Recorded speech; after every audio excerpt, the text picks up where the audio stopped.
If you're buying what you think you need versus what you really need, It's something to think about long term. Nobody ever stays in the first RV they get. we have a base star. It's nice. It's a basic star. Have a gas. Are we getting a diesel next? There's a lot to consider.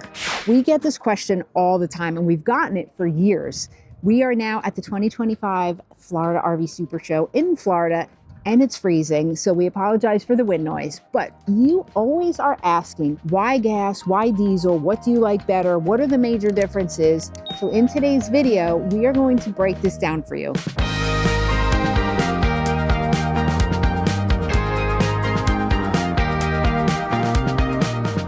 So I want to preface this by saying that, guys, first thing you want to do is just make sure you get the motorhome that fits you best. Don't base it off our video, what fits you best. So this is going to apply to Class C's, Class B's, but we're going to be in the Class A section right now.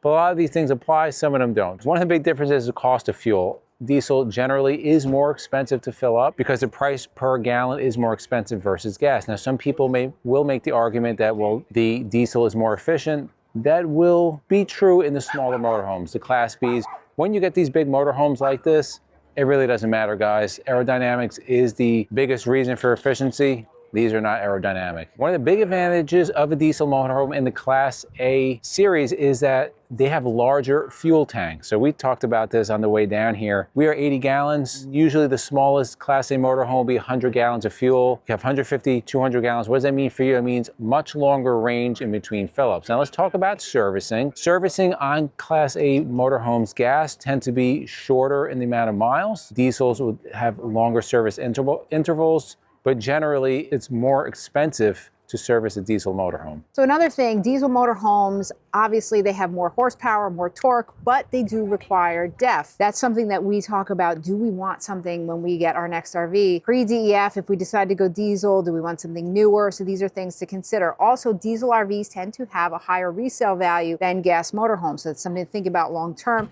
Nobody ever stays in the first RV they get, so you always want to be thinking about resale value. Now let's talk about something that's relatively new with new motorhomes.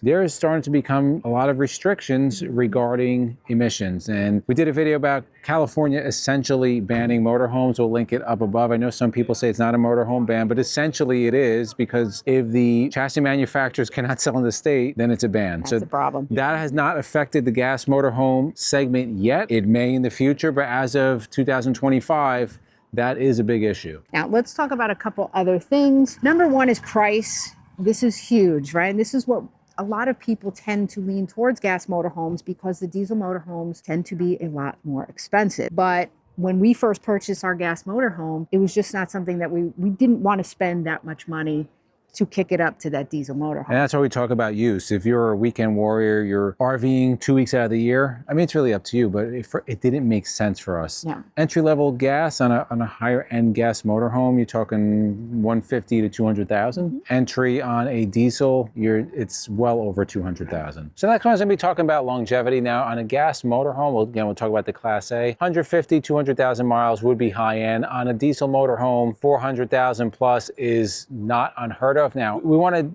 take this back to the real world. I don't know many, other than like the Prevost conversions, there's not many even diesel motorhomes out there that you see with that type of mileage on it. People tend to get new ones before you even get that type of mileage. Just take that into consideration. Now with the diesel motorhomes on the Class A's, most of them are in the rear. They'll be called diesel pushers. What's that going to mean? It's going to mean that you're sitting up front, that big engine's in the back. It's going to be much more quiet. If we move over to a Class A gas motorhome, right now we're in front of Baystar. This is what we have. Engines up front. You're sitting up front. You're going to get more noise. Is it noise that you can't speak? No, it's not that, but it's definitely going to be more sound than with the diesel pusher. Now let's talk about the riding experience, the driving experience, and the smoothness. When you have a diesel pusher, guys, you're going to have that air ride. You're going to have the air brakes. Things are going to feel much smoother. Now, on a gas motorhome, obviously you don't have that. But there are options. As many of you know, if you follow us, we do have our liquid spring suspension, and that has helped drastically. But you're definitely going to feel that difference when we have test driven. We test drove a Dutch Star, and you really feel the difference in the smoothness of the driving. Let's talk about the capabilities, the carrying capacity, the towing capacity. On the gas motorhomes, Class A F53 is pretty much the only game in town. 26,000 pound chassis is the largest you can go. 30,000 pounds combined. Towing, 5,000 pounds. Now, if you look over here on this Essex, this is much heavier. I couldn't tell you exact, but this is definitely over 50,000 pounds, 20,000 pounds of towing. Cargo carrying capacity is going to be in the thousands, 5,000, 6,000, 8,000. Whereas on the gas motorhome, it's going to be way less. So what are we limited on the gas motor? Way less stuff. Way less stuff. Who we found on the side of the road. So look who I'm seeing behind the camera. You guys were bickering back and forth. He's like, no, this is the vlog. We're walking and we're talking. You don't want to be on camera He just with me? exposed us. You don't want to be on camera? He did. You do better than me. He's like, no, just come on. I'm like, come on, do it. Talk to him. What's up, Izzy and MJ? How's it going? Oh, we're doing good. We're loving the show. A little bit cold today. Yeah, it is Very cold. but that's why we got a heater. I know. Look at this setup. This is great. I remember everybody's going to come here at future shows. We're definitely getting more official. Yeah, so what's going on? What do we have behind us? For the first time ever, General RV is selling liquefied here at the show. You guys can get liquefied from General RV. So because of that, we brought everything. We got our powders. We got our lavenders. We have regular toilet bowl cleaner, sensor cleaner, our pods, everything. And none of this matters because this video's in the future. But if you guys want to get the absolute best toilet treatment in the industry, go to liquefiedrv.com. And guess what? We're giving away a 2025 Alliance Delta ML206, and you can enter for free. Go to liquefiedrv.com/sweepstake. We've linked it down below, or you guys linked it down below. Yep. All you got to do is fill out a survey, and you get free entries. And when you buy liquefied from our website, you get bonus entries.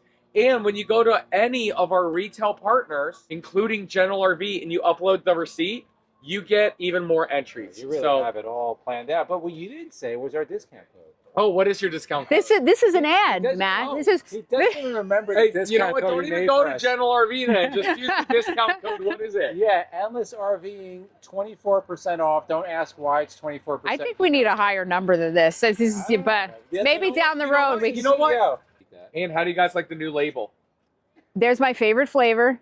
Yep. There's the orange. You know what we said? Nice label. We said we're going to, on one video, because we say flavors, Yeah, it looks good. We're going to replace that with Tang and drink it and just see how many people freak out. Well, what do you think? And yeah, it's funny because, you know, I lost weight and everybody's like, what are you doing? And I'm like, oh, liquefy. Drink it with And then one of my fans, he's a lawyer, he's like, you might want to stop saying that. yeah. Oh, it's like a Because somebody will do it. Right. Thanks, guys. Enjoy the show. We want to talk about storage bays and actually tanks as well. That's huge for me. So in storage bays, we have a decent amount of storage. This is a Baystar like we have. So you do get plenty of storage space in these bays, but when you move over to a diesel pusher, you are going to have way more storage. They're going to be many times wider, higher, and way more hashtag stuff is going to fit in there. And along with the storage on your diesel pushers, you are going to get that pass-through storage and these enormous amount of space in your sliding trays. So you're gonna have all of this. Guys, if